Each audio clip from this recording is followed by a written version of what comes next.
Assalamualaikum warahmatullahi wabarakatuh. Kita mulai aja, nggak usah tunggu-tunggu lagi. Hari ini kita masuk dalam mata kuliah Hukum Pemerintahan Daerah pertemuan kedua. Materi hari ini menyangkut masalah desentralisasi pemerintahan. Ya. Apa itu desentralisasi? Harusnya kalian sudah dapat di hukum tata negara maupun minggu lalu sudah saya singgung juga. Ya. Apa itu desentralisasi? Desentralisasi pembagian urusan negara atau pekerjaan negara kepada pemerintahan di bawahnya sesuai dengan kewenangan dan tugasnya masing-masing. Jadi kalau zaman dahulu ya, kalau masa pemerintahan Bapak Soeharto, maka dulu pemerintahan terpusat pada presiden. Ya. Semua urusan baik di pusat maupun di daerah itu presiden. Masuk 98, semua orang tahu tragedi 98, kalian pun harus baca sejarah tragedi 98 ya. Disitulah dirubah semuanya, bahwa yang awalnya sistem dekonsentrasi, kalau dekonsentrasi ini yaitu pemusatan sistem pemerintahan pada sistem pemerintahan pusat aja, ada presiden ya, itu dekonsentrasi. Berarti kalau dekonsentrasi itu sistem pemerintahan hanya dilaksanakan pada satu titik ya, satu titik. Jadi segala urusan, walaupun urusan itu pengembangan wilayah, pengembangan kota, kabupaten, kelurahan, lingkungan, kebersihan lingkungan, itu diambil alih oleh presiden. Nah, itu kalau sistem dekonsentrasi. Tapi kita bahas sekarang ini sesuai dengan sistem pemerintahan yang berlaku di Indonesia, bahwa sistem pemerintahan yang berlaku di Indonesia adalah desentralisasi.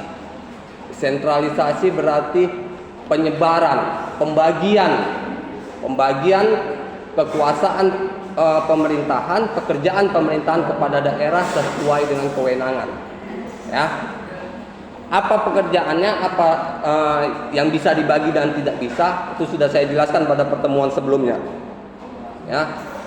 Jadi mana yang bisa, mana yang tidak, itu sudah ada.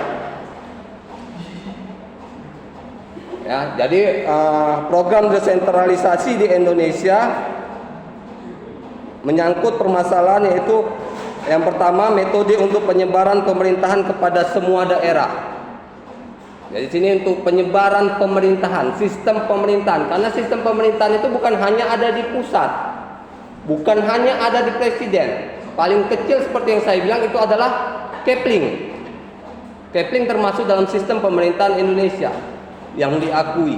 Di bawah lurah, di atas lurah camat, di atas camat wali kota, atas wali kota gubernur, atas gubernur Mendagri, atasnya presiden. Oke?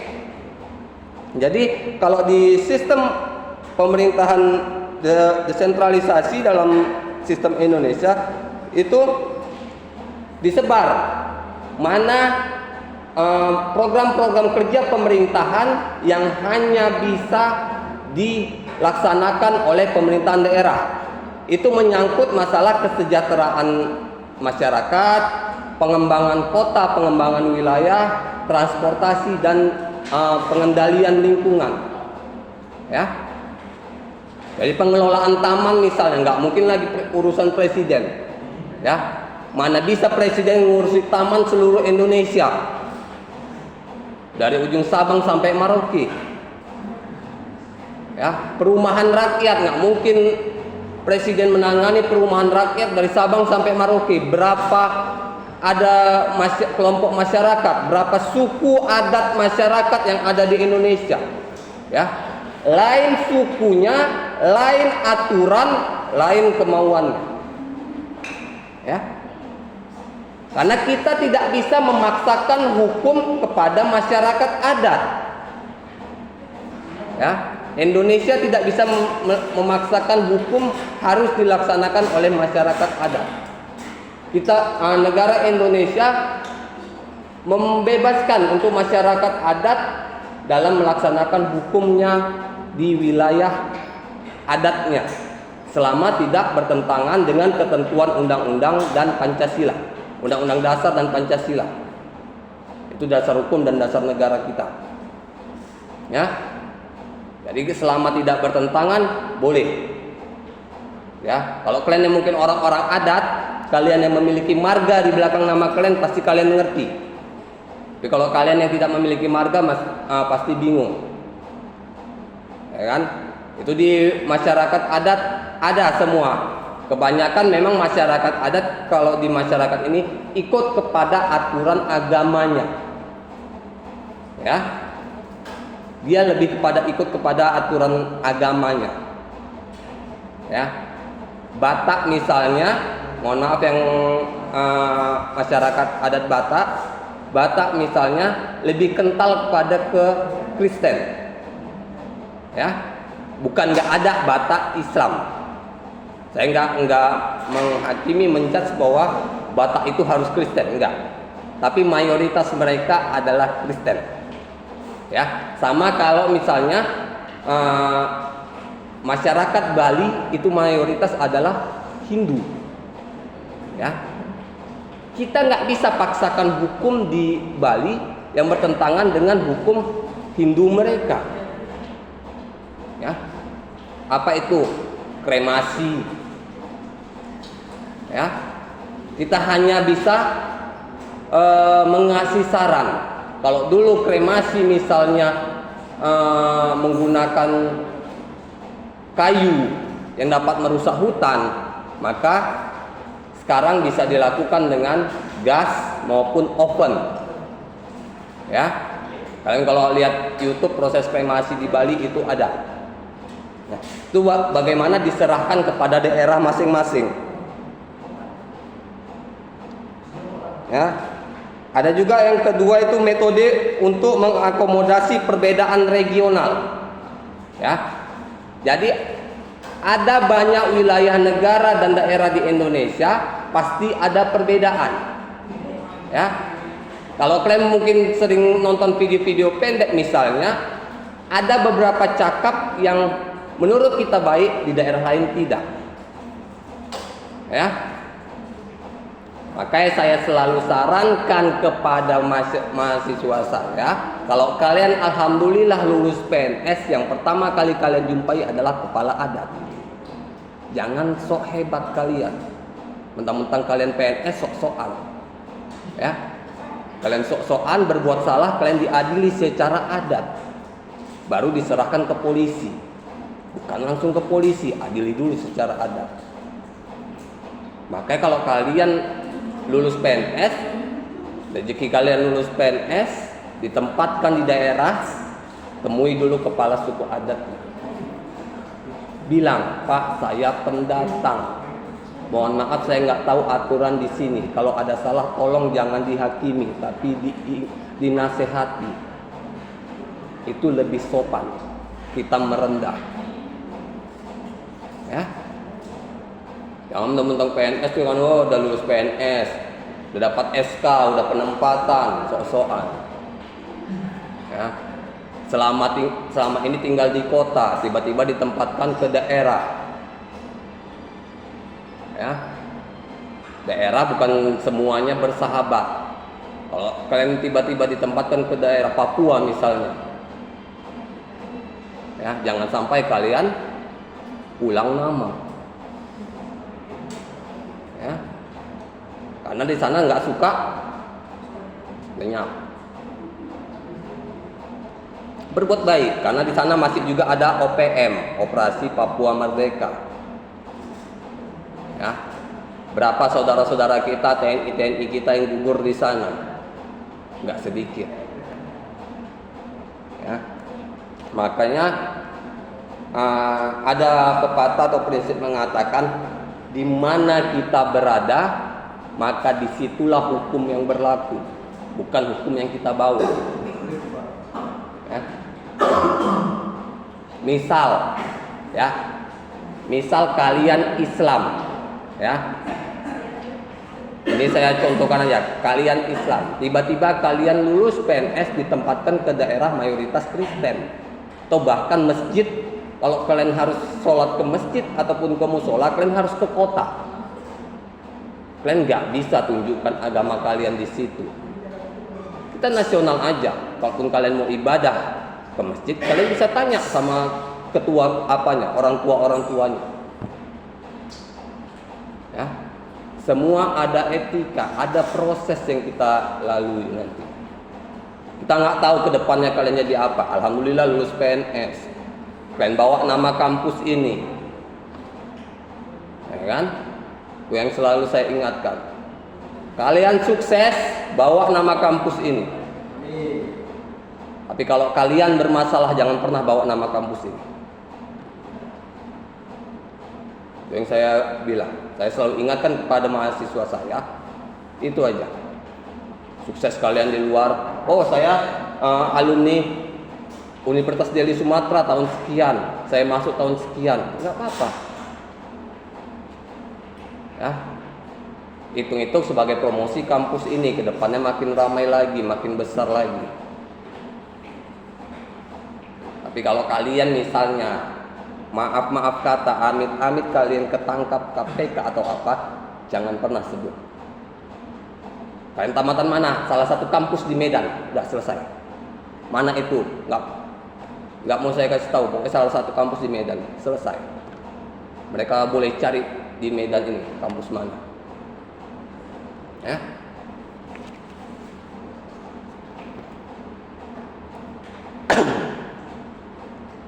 Di sini ada tugas-tugas pokok dari pemerintahan. Yang pertama, melaksanakan proses politik yang baik, menerapkan keadilan, menyelenggarakan demokrasi, pemerintahan, melaksanakan desentralisasi dan hubungan luar negeri. Jadi tugas-tugas pokok pemerintahan yang ada di sistem pemerintahan Indonesia yaitu menerapkan keadilan.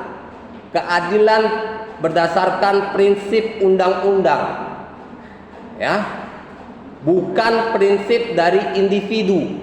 Ingat, individu prinsip keadilannya pasti beda. Ya, misal si A si B, abang beradik, mama bapaknya sama, dikasih jajan, satu 5.000, satu 10.000. Kalian bilang nggak adil. Seharusnya kalau menurut orang tua itu adil, karena si abang sekolahnya lebih tinggi, lebih di atas. Misalnya abangnya SMP, adiknya SD, kan nggak mungkin sama. Ya.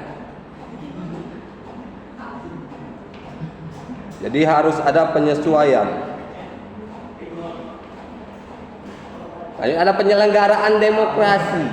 Demokrasi ini berarti kebebasan mengutarakan pendapat. Ya. Ini kebebasan demokrasi ini, dalam hal ini bebasnya pers. Ya, ingat, pers tidak dapat dipidana atas apa yang diucapkannya di media, termasuk hoax, nggak ada. Pers nggak ada apa, nggak kena. Ya, pers kena kalau dia melakukan tindak pidana untuk dia pribadi, ya, sebagai individu, bukan sebagai persnya. Ya, kalau dia buat hoax dari pribadinya, kena. Ya. Tapi kalau dia buat di korannya berdasarkan pendapat si ini, ada masalah. Dia hanya menyampaikan. Jadi tugas pers ini menyampaikan. Kalau kalian pun nanti kerja sebagai pers, maka sampaikanlah apa yang kalian dengar, apa yang kalian lihat. Jangan ditambah-tambahi. Jangan ditambah-tambahi, jangan dikurang-kurangi. Gak ada hak kalian menambahi, mengurangi fakta yang ada. Itu juga kalau kita sebagai praktisi hukum, sebagai pengacara, sebagai hakim, maka apa yang tersaji, fakta hukum yang tersaji di pengadilan, itu yang diproses, itu yang dipertimbangkan. Ya, mungkin selama ini kita sudah banyak dipertontonkan sidang-sidang secara live di TV. Kalian bisa lihat. Kita bisa komentar, tapi jangan menghakimi.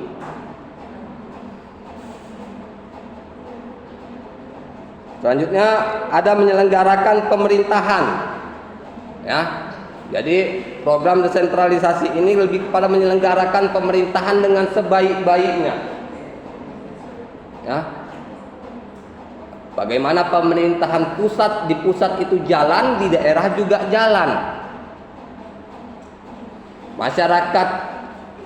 Masyarakat Indonesia di pusat mendapat bantuan, daerah juga harus dapat. Pusat mendapat fasilitas kesehatan gratis, daerah juga harus dapat. Itu namanya berkeadilan dari sistem pemerintahan. Gak ada tiba-tiba pusat dapat, daerah nggak dapat.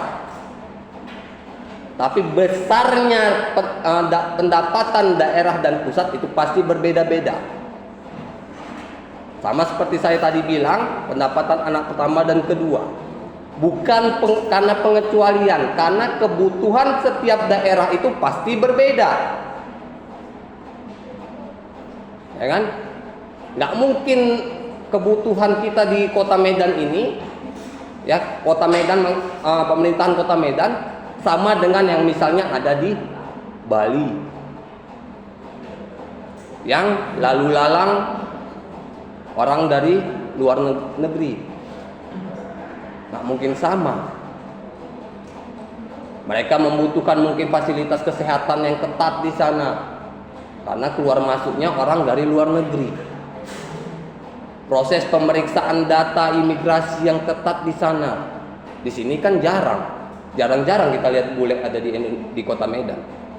Ada memang 1-2 ada. Jadi kalau kalian nanti ada rezeki jalan-jalan ke Bali, itu sepanjang setiap kota Bali itu ada bule. Ya, hampir 100%. Saya nggak bilang juga 100% karena memang masih ada penduduk lokalnya.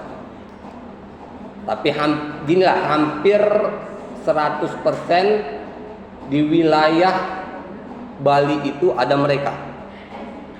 Ya, di setiap kota atau kabupaten kota itu ada mereka. Ya. Kadang mereka pun udah tinggal yang cukup lama, ada yang bekerja di sana dan segala macam. Selanjutnya yang kedua, mengatur perekonomian. Ya, apa ini? Yaitu mengatur pertumbuhan ekonomi. Jadi pemerintah pusat hanya mengatur perekonomian Indonesia. Jadi untuk wilayah mengembalikan kepada wilayahnya masing-masing. Kepada wali kota maupun gubernurnya atau bupatinya dikembalikan ke mereka bagaimana pendapatan daerah mereka setiap tahunnya harus meningkat, kemiskinan setiap tahunnya harus menurun. Ya, itu kalau dari sistem pemerintahannya seperti itu. Jadi dia menangani inflasi dan pengangguran. Ya. Jadi juga pemerintahan tuh baik di pusat maupun daerah harus menangani masalah pengangguran, banyaknya pengangguran. Tuh dibukalah lapangan pekerjaan, kerjasama dengan swasta. Pertama PNS, kalian coba PNS nggak lulus kalian ambil di swasta. Ya, jangan gara-gara kalian nggak lulus PNS kalian nggak kerja, belum lulus nanti tahun depan. Coba lagi, mungkin tahun depan lulus kan, tunggu tahun depan 10 tahun kan tetap tahun depan juga namanya. Gak kerja kalian selama 10 tahun. Ya kan? Sayang di umur kalian. Ya. Tahun bertambah pastinya umur kalian bertambah. Ingat, kesempatan kerja juga tergantung pada usia, bukan hanya pendidikan. Ya, yang ketiga meningkatkan kualitas hidup. Apa itu? Kesejahteraan sosial. Ya, sejahtera masyarakatnya. Selama masa pandemi ini lihat banyak bantuan, ya kan?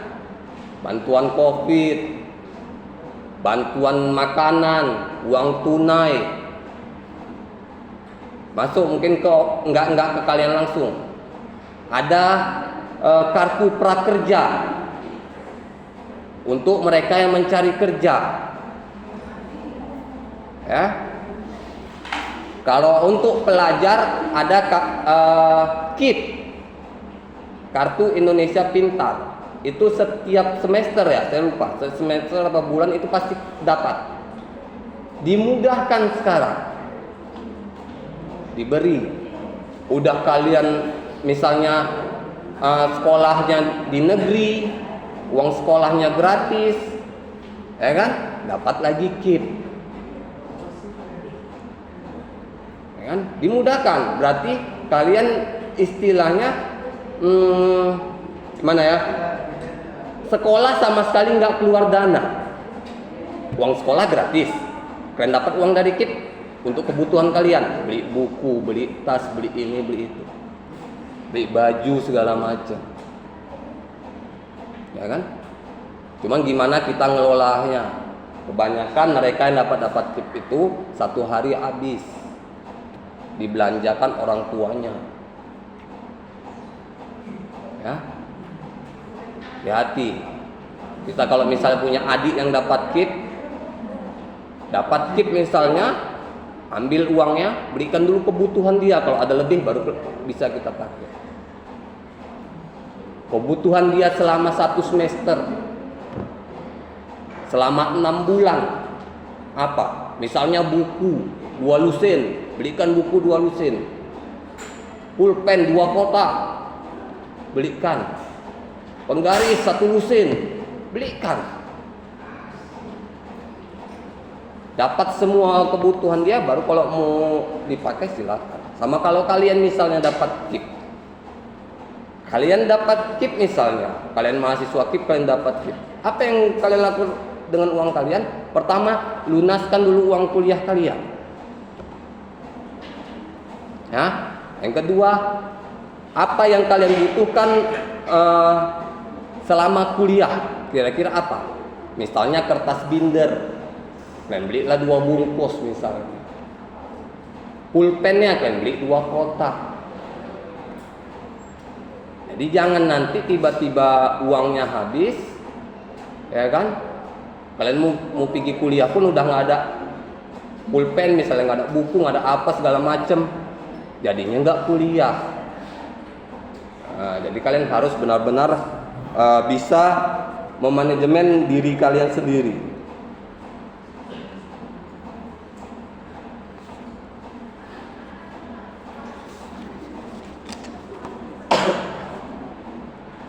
Ya, Indonesia berdasarkan Undang-Undang Dasar 1945, Konstitusi RIS.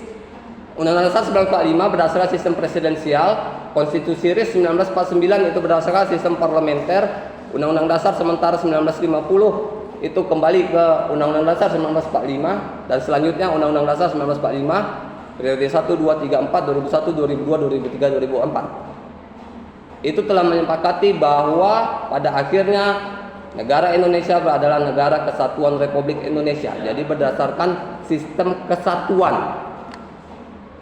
Jadi kalian dari daerah manapun tetap namanya Indonesia. Tetap KTP kalian warga negara Indonesia. Ya, pengenal kalian itu warga negara Indonesia. Tapi kalau yang di luar negeri ada itu kartu tanda pengenal warga negara bagian. Ya, bagi mereka yang menerapkan negara bagian itu ada kartunya masing-masing.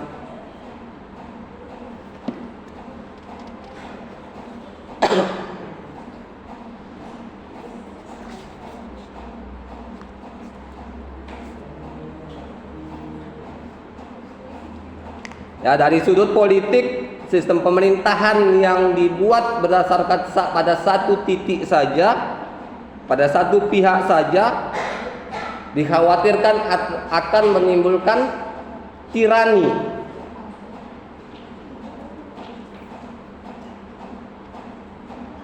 Dalam hal apa itu? Dalam bidang politik misalnya, penyelenggaraan desentralisasi dianggap sebagai tindakan pendemokrasian untuk menarik rakyat ikut serta dalam pemerintahan, serta melatih diri dalam mempergunakan hak-hak demokrasi.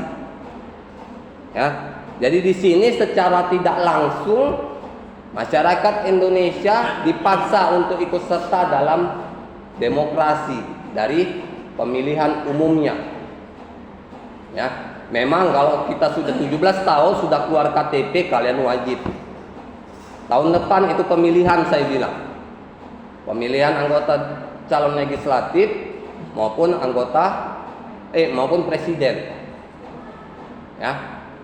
Ingat, pemilihan calon legislatif berdasarkan KTP kalian. Bukan berdasarkan di mana kalian tinggal. Ya. Jadi misalnya kalian orang Nias, ya, misal kalian orang Nias, kalian di sini waktu pemilihan nggak sempat pulang, kalian bisa milih di sini, tapi pastinya kalian nggak akan dapat jumlah surat suara yang sama dengan yang lainnya. Pastinya kalian surat suara pemilihan kabupaten kota kalian nggak dapat, karena kalian bukan kota sini. Provinsi bisa jadi kalian dapat, MPR RI bisa jadi kalian dapat, dan presiden dapat. DPD pun belum tentu, karena berbeda. Bisa jadi berbeda, bisa jadi sama. Dari sudut teknis organisatoris pemerintahan, alasan mengadakan desentralisasi adalah semata-mata untuk mencapai suatu pemerintahan yang efisien. Jadi tujuan dari desentralisasi ini hanya untuk agar penyelenggaraan pemerintahan itu dilakukan secara efisien. Ya. Nah, kalau dikendalikan oleh pemerintah pusat saja, jadi pemerintah pusat dalam menangani suatu daerah, kalau masih dekat itu tidak jadi masalah. Ya. Kalau yang terlampau jauh, misalnya di Papua, presidennya di Jakarta, berarti dia minimal 3 bulan atau 6 bulan sekali wajib ke sana. Ya, bukan hanya Papua saja, kita punya berapa provinsi? 34, tambah mungkin dalam waktu dekat akan ada 3 provinsi baru. Papua sudah terpecah menambah 3 provinsi baru. Sekarang kita kemungkinan 37. Ya. Kalian harus tahu perkembangannya. Itu Indonesia. Ya. Yang ketiga dari sudut kultural. Desentralisasi perlu diadakan supaya pemerintah dapat sepenuhnya ditumpukan kepada kekhususan suatu daerah. Ya. Inilah fungsi desentralisasi dari segi kulturnya harus dilakukan. Kenapa? Karena Presiden Republik Indonesia belum tentu tahu aturan di daerah sini. Aturan misalnya di Tanah Karo, di Nias, yang hukum adatnya masih kental. Tapi kalau di Kota Medan misalnya masih udah umum lah dibilang, mungkin nggak jauh-jauh beda. Tapi mereka yang punya daerah khususnya pasti berbeda. Misal seperti di Aceh, di Padang, masih ada itu aturan-aturan adat mereka.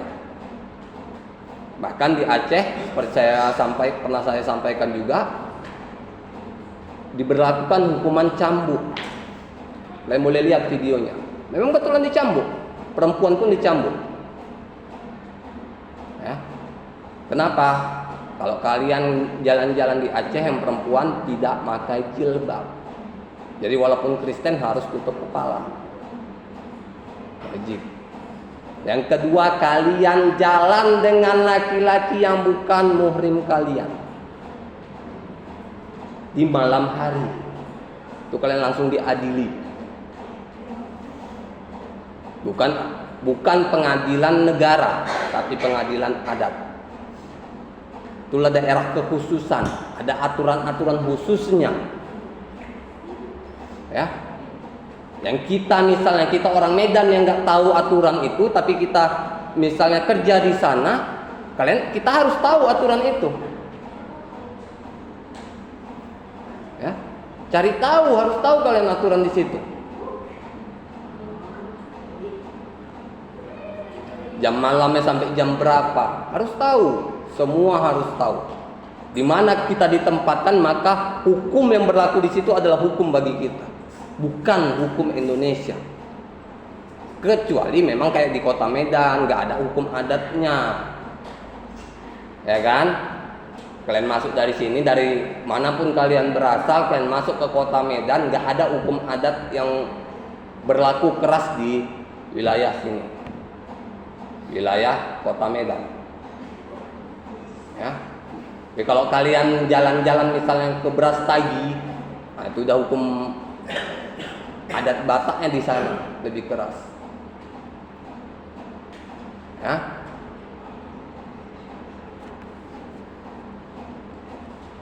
Yang keempat, dari sudut kepentingan pembangunan ekonomi. Ya, dari sudut kepentingan pembangunan ekonomi, bahwa diharapkan para pemimpin-pemimpin daerah dapat mengembangkan ekonomi daerahnya sendiri. Kenapa? Karena bukan mesti tahu presiden itu tentang apa yang terkandung di suatu daerah. Presiden misalnya, apa tahu semua kekayaan alam yang mungkin dihasilkan di Papua, di Kalimantan, Aceh, Medan, segala macam. Tahu dia di Medan penghasilan utamanya apa? Dari segi pertanian maupun pertambangan. Di Papua apa? Yang udah terkenal mungkin Freeport. Freeport menghasilkan emas. Ya. Jadi harus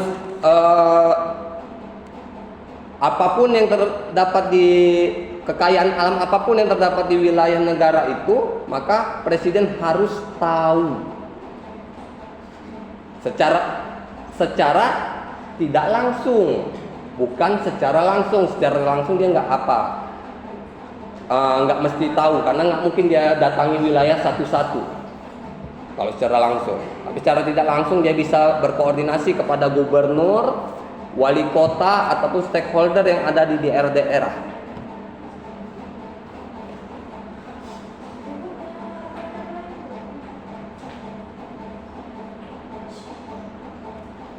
Apa manfaat dari desentralisasi ini?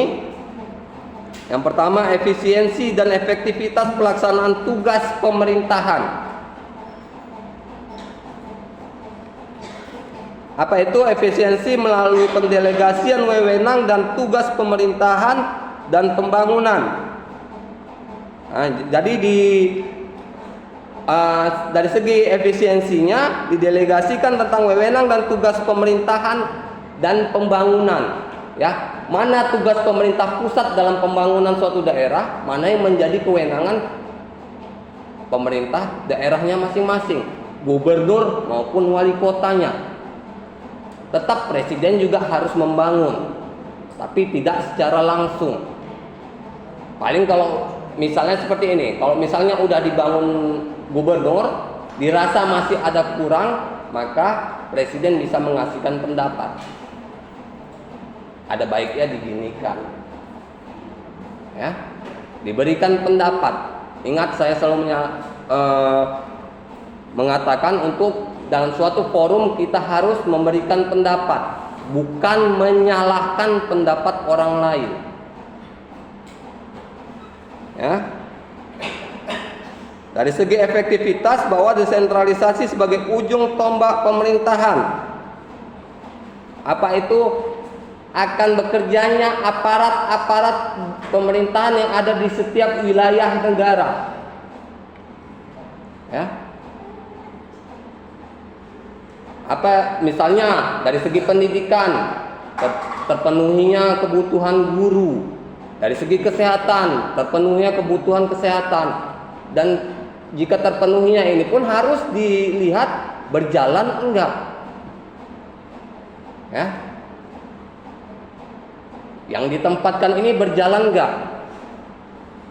Saya sering dapat video pendek tentang banyaknya masalah-masalah di bidang kesehatan yang ditolak karena BPJS-nya belum ada dari pihak puskesmas sampai meninggal orangnya.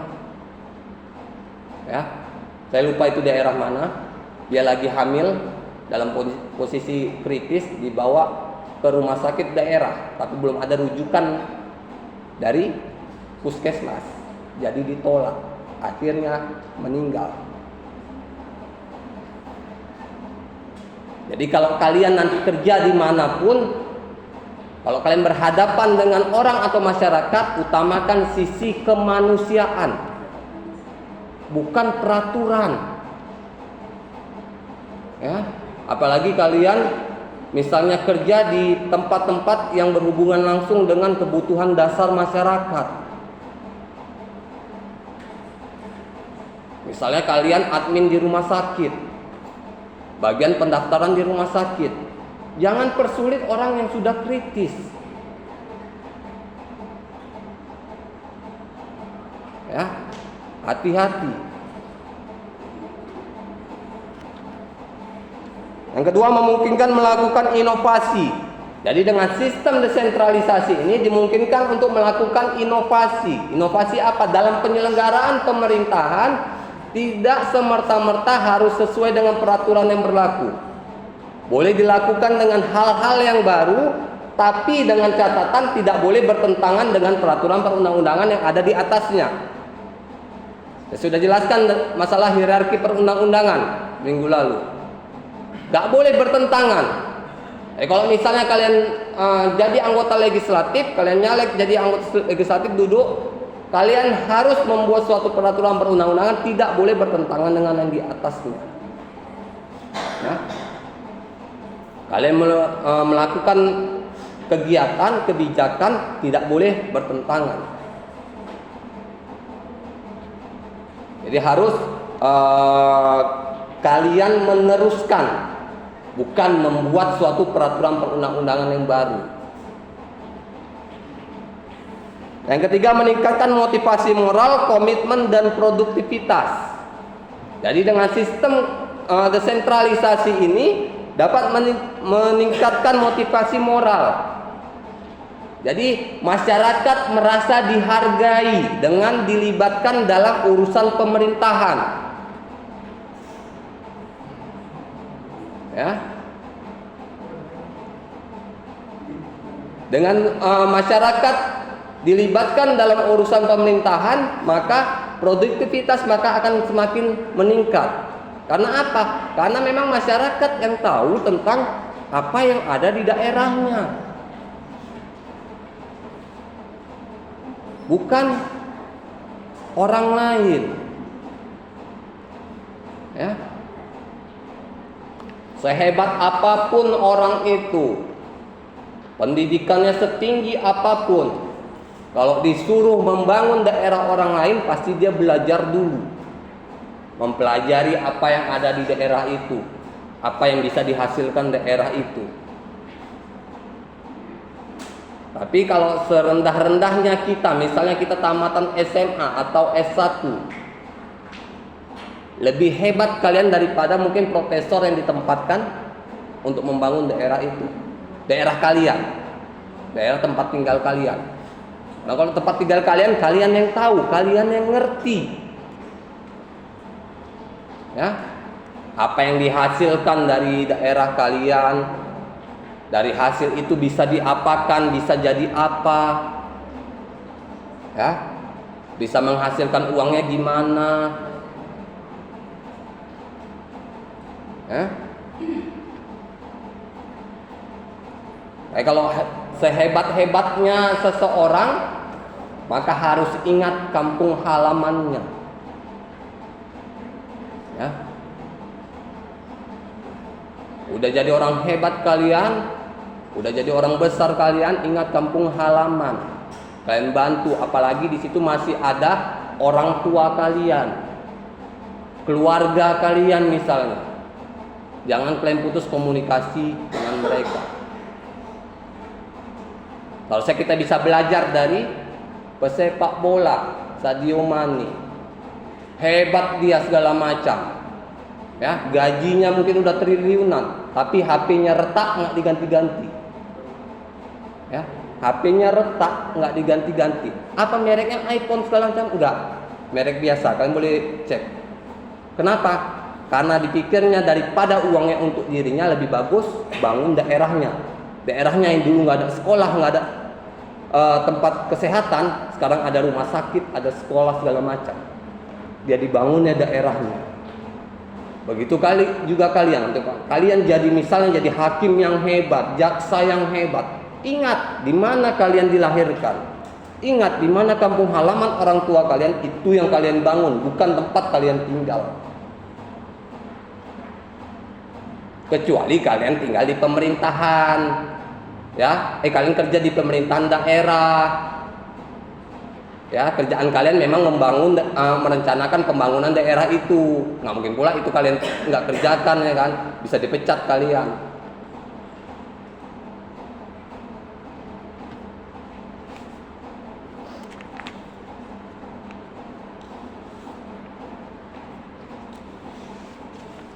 Nah, jadi inti dari desentralisasi pemerintahan daerah bahwa penyelenggaraan pemerintahan daerah adalah pemerintahan daerah dan DPRD. Ya, bagaimana penyelenggaraan pemerintahan daerah ini? Jadi berjalannya pemerintahan daerah dan berjalannya DPRD. Lihat, kita melihat banyak anggota-anggota legislatif yang melakukan sosialisasi ke masyarakat. Reses misalnya. Ya, daerah saya sering itu. Dari anggota legislatif yang duduk bikin seminar dari partai A, dari komisi sekian, dari partai B, dari komisi sekian, ada ini. Ya. Kalau kalian misalnya duduk, maka jangan kalian datang ketika sudah mau pemilihan saja. Di saat kalian dilantik, ya, paling lambat 1 bulan setelah kalian dilantik, kalian harus turun ke masyarakat. Ya. Karena kalian wakil masyarakat, karena kalian wakil rakyat, kalian harus tahu kebutuhan mereka. Kalau kalian jadi anggota legislatif, di mana dapil kalian datangi. Apa masalah mereka yang bisa kita kasih solusi. Kita nggak janjikan menyelesaikan masalah mereka. Kita janjikan untuk dicarikan jalan keluar. Ya, itu aja masyarakat udah senang daripada kalian yang datangnya cuma setiap 5 tahun sekali.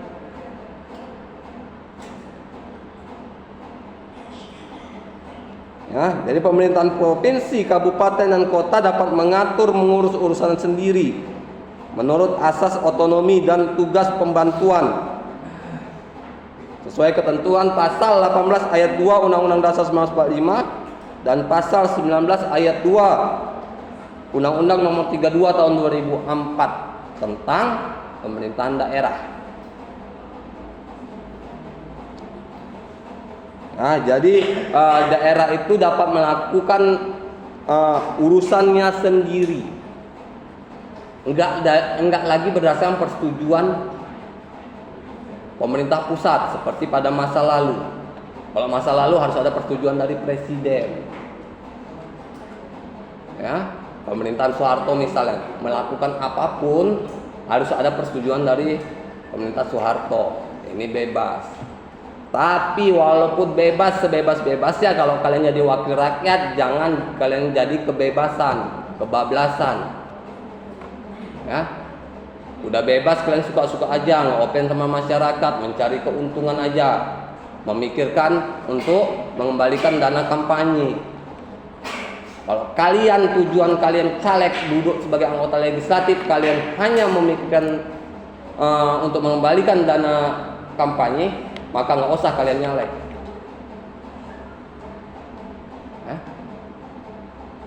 Ubah pemikiran kalian.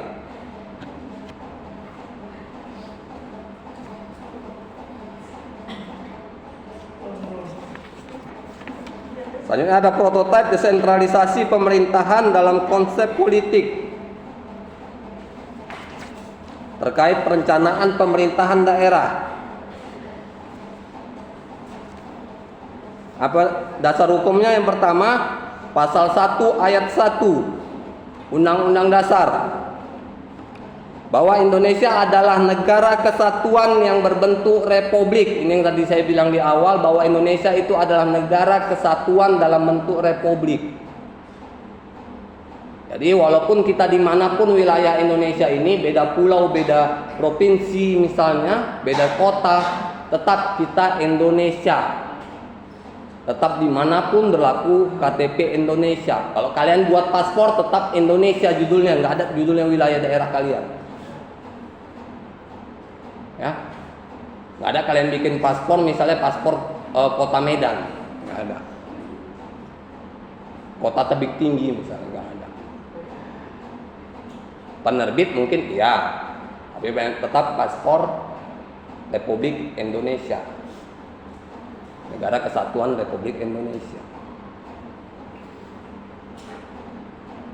Hanya dasar hukum yang kedua itu pasal 4 ayat 1 Undang-Undang Dasar 45.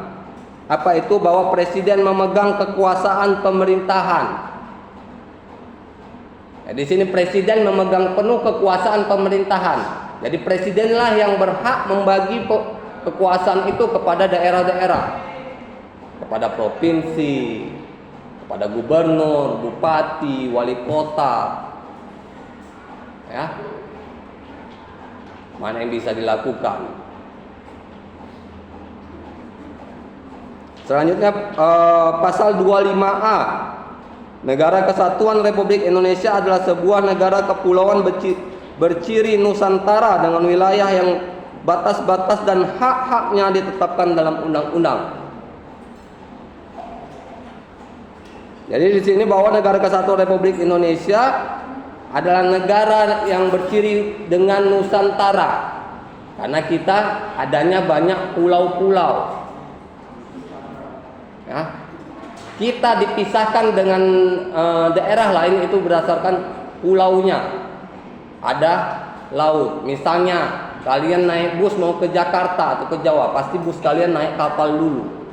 Nggak bisa bus jalan di air. Ya. Nggak ada perjalanan darat ke Jakarta, belum ada. Ya, tapi kalau kalian mau dari Jawa dari ujung Jawa ke Jawa, nggak apa-apa, kalian darat bisa.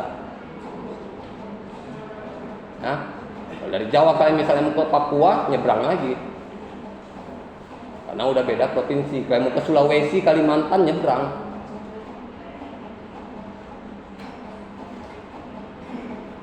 Sebagai negara kesatuan, maka tidak ada negara dalam wilayah negara Indonesia. Ya. Jadi kita sebagai negara kesatuan Republik Indonesia tidak boleh ada negara di dalam negara Indonesia. Apa itu? Contohnya Amerika. Amerika Texas itu negara bagian. Ya, bukan provinsi. Ya, New York itu negara bagian. Karena kita sistemnya presidensial, jadi tidak boleh ada negara dalam negara. Yang boleh yang apa? Provinsi, kabupaten, kota. Ya. Indonesia adalah negara kepulauan, terdiri dari pulau-pulau di mana perairan yang ada di antaranya adalah bagian dari wilayah negara Indonesia. Ya. Jadi Indonesia berdasarkan pulau-pulau seperti saya bilang tadi, Pulau Sumatera, Jawa, Kalimantan, Sulawesi, Papua. Jadi wilayah-wilayah yang berada di sekitar pulau itu termasuk wilayah Indonesia. Jadi wilayah laut Indonesia seperti yang saya jelaskan di hukum internasional, ada wilayah laut Indonesia. Ya, ada batas-batas lautnya. Ya. Yang bagaimana kalau yang dulu Menteri Kelautan dan Perikanan Ibu Susi yang lalu, ada kapal yang masuk tanpa izin, tangkap orangnya, bakar kapalnya.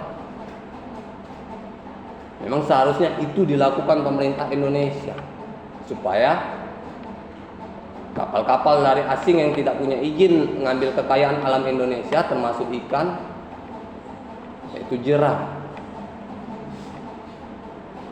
Cocok, saya setuju dengan program Ibu Susi. Tangkap kapalnya, penjarakan armadanya, bakar kapal. Selesai. Macam Indonesia juga harus tegas. Ya, macam semalam yang berapa tahun yang lalu. Ya, gembong teroris, tangkap, putusan pengadilan, hukuman mati, laksanakan. Walaupun ada tekanan dari dunia luar. Ada itu dari Australia yang dihukum mati, ada dari negara-negara di Afrika, ya, hukuman mati, tembak, mati, kirim ke negaranya. Itu agar apa? Agar Indonesia lebih berwibawa, agar Indonesia lebih disegani oleh masyarakat luas. Karena ada hukum yang kuat di Indonesia. Indonesia sebagai negara kepulauan diakui secara internasional yang ditetapkan dalam konvensi PBB. Ya.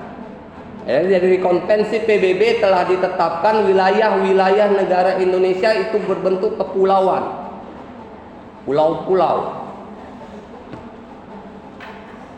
Ya.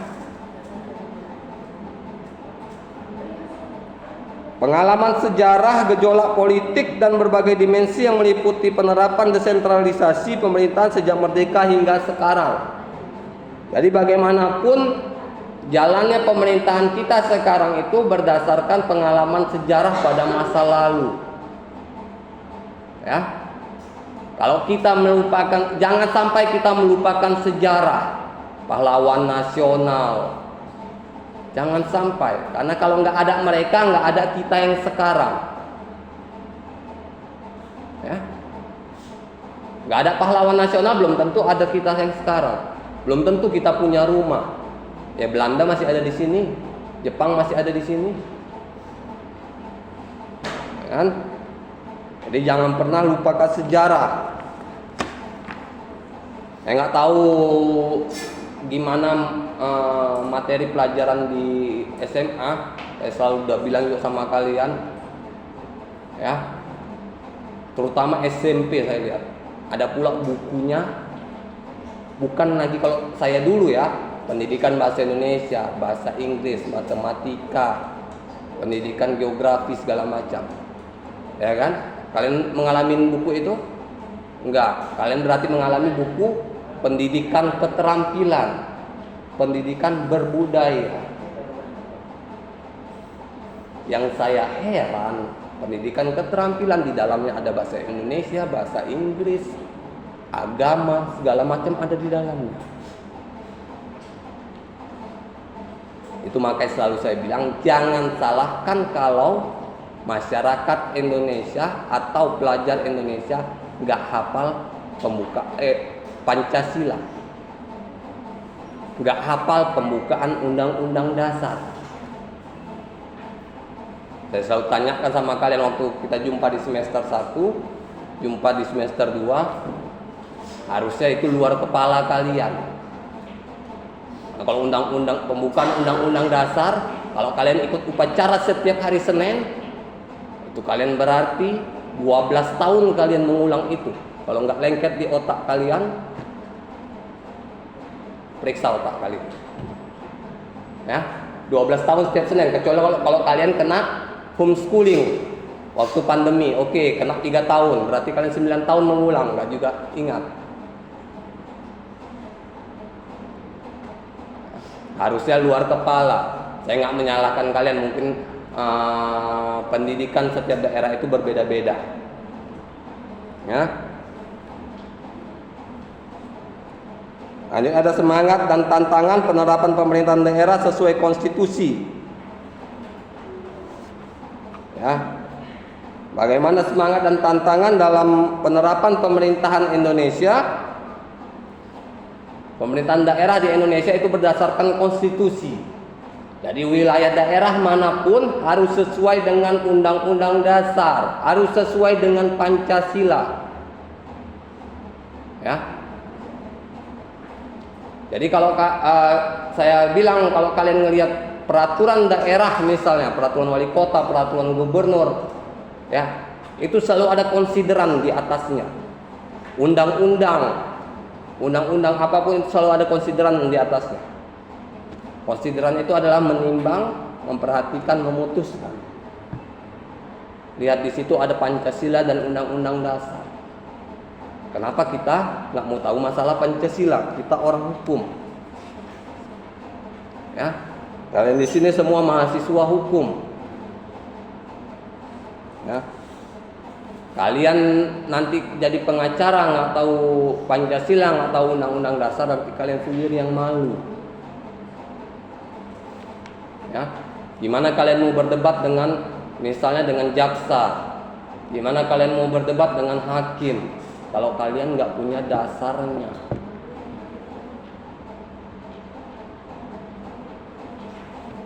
Makanya saya selalu tekankan kalian untuk minimal ngerti atau memahami pasal-pasal di undang-undang dasar. Saya nggak minta kalian hafal mati itu undang-undang dasar. Ya baca 1 kali 2 kali kan udah ingat. Ini pasal 1 undang-undang dasar tentang apa? Kalau 1 kali 2 kali dibaca kan ingat. Nggak usah ingat bunyinya, tapi ingat aja ini mengatur tentang apa. Minimal kalian tahu itu. Nanti bagaimana bunyinya kalian bisa membuat sendiri. Pasti nggak jauh beda dengan apa yang ada di undang-undang dasar.